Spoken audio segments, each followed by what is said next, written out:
This is Flipgrid. Flipgrid is basically a discussion board that literally gives your students a voice. It's a video discussion board. So what is Flipgrid? Well, Flipgrid is an online post-it-like board that allows individuals to respond to a prompt with a video. It's a video discussion community, so it's more than just you and your students. It is a worldwide community with members, both teachers and students, who post out to a shared community so that you can see what other people are doing. And as I said, literally it gives your students voices. Basically, the teacher adds some topics, the students respond with short videos, and there is the capability to reply to these responses. However, this is on the paid version. And I did want to point out that Flipgrid was the 2017 winner of the Cool Tool Award by EdTech Digest. So Flipgrid was basically designed by a professor and a couple of graduate students from the University of Minnesota. The professor was out of the country, and while they were working on the typical discussion boards, they just weren't getting this sense of community because they weren't seeing each other, and especially him with his students. So while they were over there, the professor and the graduate students that were with him designed Flipgrid. So today, pre-K through PhD students, teachers, principals, and parents all use Flipgrid. The Flipgrid discussions are as open or as restricted as you want. You determine the access, the discussion topics, the curation, moderation, the visibility, and the social sharing of your Flipgrids. Flipgrids can be embedded on Google Classroom, WordPress, Schoology, and Google Sites, among others. Basically, there are 3 tiers to pricing. Flipgrid 1 is available free to anyone. You get 1 grid, which is like a classroom, and underneath or within this classroom, you can have unlimited students, unlimited topics, and each topic is like a discussion board, as well as unlimited responses. There are video transcriptions, which are provided by IBM's Watson, and they also have a free iPhone, iPad, and Android app. Now, there is a paid Flipgrid classroom. It's $65 per year, and the really cool part comes in the unlimited replies and responses, as well as you can provide students with feedback and assessment, all from within Flipgrid. You can download the video responses, and the students can reply to each other. So student 1 puts a Flipgrid response out there, and student 2 can reply to student 1's video response. And then the 3rd tier is called a Classroom 10-pack. It's $400 for 10 classroom subscriptions. So to get to Flipgrid, it's basically flipgrid.com. And on the admin page, I just click on my admin login, and it will automatically log me in since I already have an account. And once it loads, you can see that I already have 1 grid. As I said, the grid is like your classroom. You can have multiple classes within your classroom, but you still only have 1 physical class. Looking at my classroom, this is the name of my classroom. This is the code for my classroom. The last responses that I had to any of my Flipgrids was April 7th. I have 5 topics currently out there. There are a total of 26 responses still in here for a total of 9 minutes. My Flipgrid classroom, my grid is active. I can share my entire grid from here, or there are some other actions that I can perform. I'm going to go into my classroom now, so I just click on my name, and here I am inside my classroom. And so you can choose a picture, but if you scroll down, or if I scroll down, you can see that I have 5 topics, and each topic is listed here. For the most part, I have had video prompts for my students. This prompt was not a video prompt, it was just text. So again, each topic, which is like your individual class, each topic has a code, gives you a date as to when you publish this, how many responses there have been, when the last responses were, and again, you can turn them on and off, you can share them, and again, there are those actions. Now, if I click share, I can share by URL, I can embed the code, or I can give the students a QR code. I could just copy this link and send it to them, or I can share these via Facebook, Twitter, or Classroom. It's a one-click share through Google Classroom. So let's go in and look at this a little bit.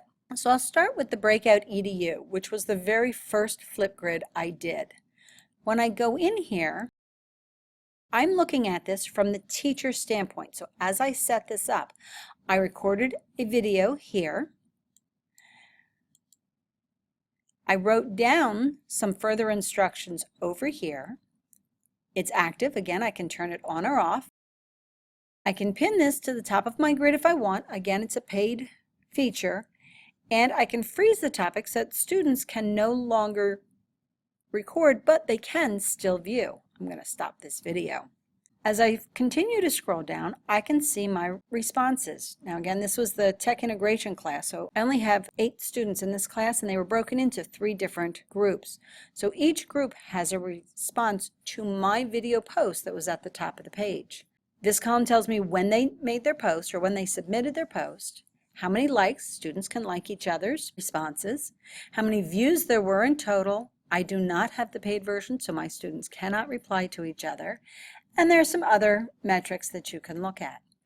If I want to go in and look at Matt's response, I can see that they have put some tags out here. I'm going to mute this too. I can play their video.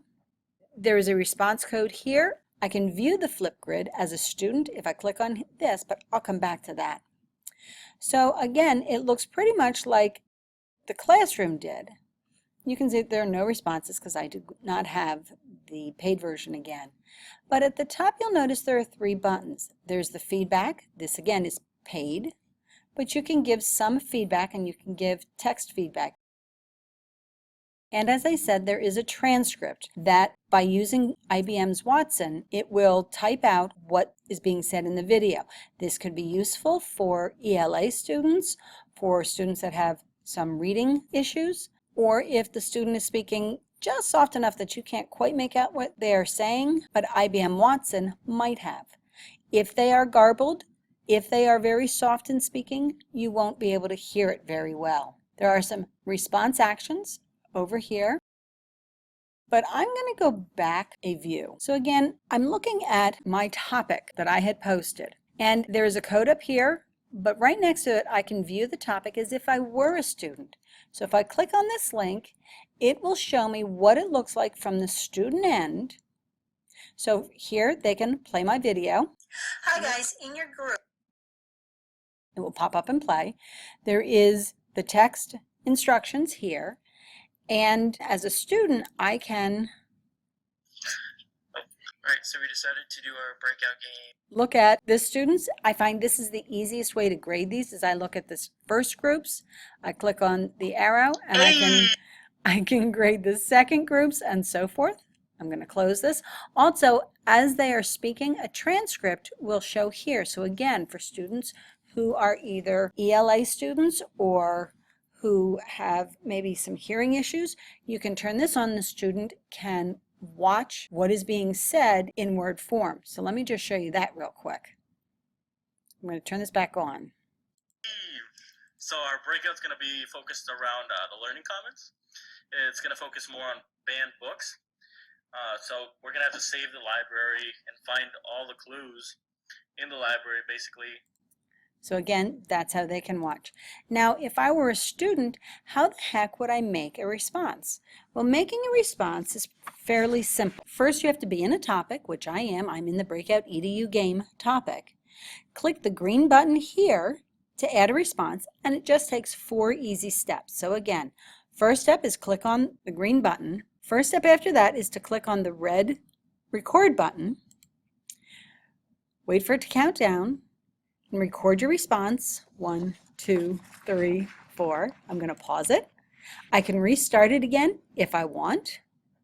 5, 6, 7, 8, and stop it. Now you can see I have still 1 minute 22 seconds left. Once you've gotten that the way you want it, you click on next. Record your response. You can review your response here as it plays back. Once you're satisfied, click next to go to the next step. You take a picture of yourself that will be displayed. The kids have fun. The selfie generation has fun making their little thumbnail pictures. So again, you take the thumbnail. Your thumbnail will now show up on the grid. Click on Next. It's uploading your video. You enter your first name. You enter your last name. You enter your email if it's required. That's optional though, so I'm going to take that out. And then you submit your video. It tells you whether you were successful or not. So I'm going to close this window, and there's my video. And people can then post a response on your video just by clicking your video. And if it were available to respond, there would be a button down here for the responses. So that's all there is. Let's just look at my video. Record your response. 1, 2, 3, 4. I'm going to 5, 6, 7, 8. Wasn't that a great message? So that's all there is to that. As far as setting up a new grid, I'm going to go back to my grid and make a new topic. So I'm back in my new grid.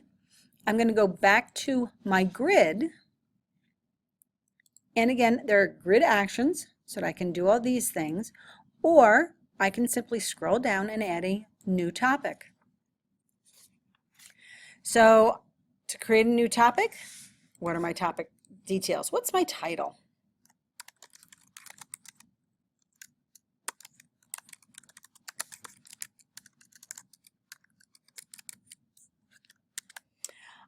You can choose a response time, however, that only comes with the paid version. If I wanted to add text here as a prompt, I can use the typical editor here. I have up to 350 characters. Gives me my date today, gives me my topic resources. I can upload a video. I could find a video out on YouTube that I want my students to respond to, or I can record a video. Before I record the video, I'm going to scroll down here a little bit more. So I can make it active or not active. Again, this is only available to the paid Flipgrid accounts where you can reply to responses. However, I can do video views, require email for responses. You can toggle it on or off. I can turn on or take off the video likes, and again, freeze is available if I want to turn that on. So if I were to record a video, here again I click on the red record button, it counts down. I say here's my video, 1, 2, 3. I pause my video. I click next. I say here's my video. There's my preview of how it looked. I click next. It wants to take a picture again. So maybe I'll pretend I am Steve Jobs. Oh, let's take off the glasses.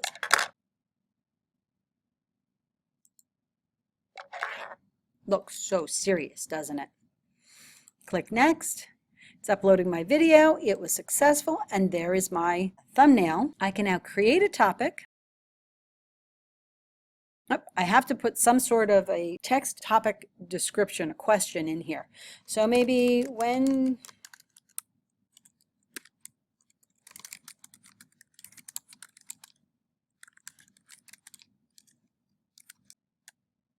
will the first day above 85 be?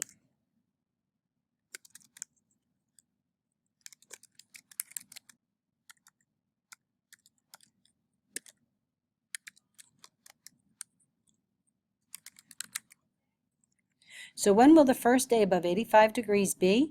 Use the 00-00-2017 format. Again, I'm going to